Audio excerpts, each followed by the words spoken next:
Wonehm finde ich Mensch, der mir so richtig gefällt. Smuck, schall er sehen. Was denn nu?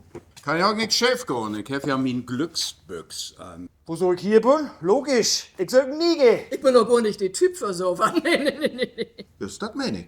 Als wirst du zweven. Ja, so als Krippe in den Bug.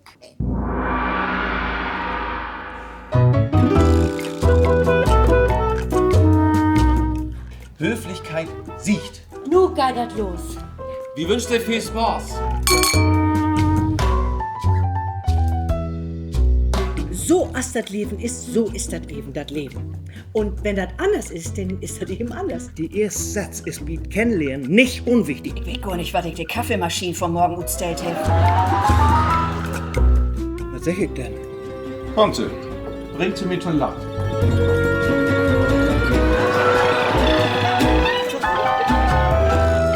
Ich wäre eigentlich immer zufrieden mit meinem Leben. Ja, und ich wär lange Husmeister. Wahrscheinlich hat er einen Sprachfehler und traut sich nicht. Vielleicht denkt sie, ich habe einen Sprachfehler.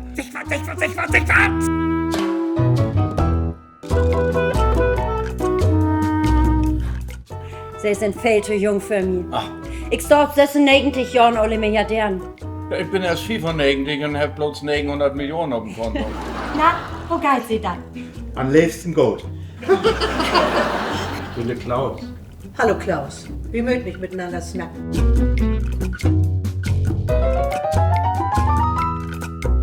Was denkt sie über Sex? Prinzipiell sexy.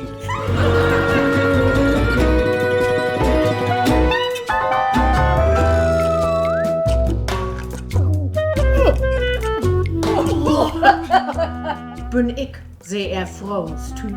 Nee. Bin ich denn sehr eher Mannstyp? Auch nicht! Ja!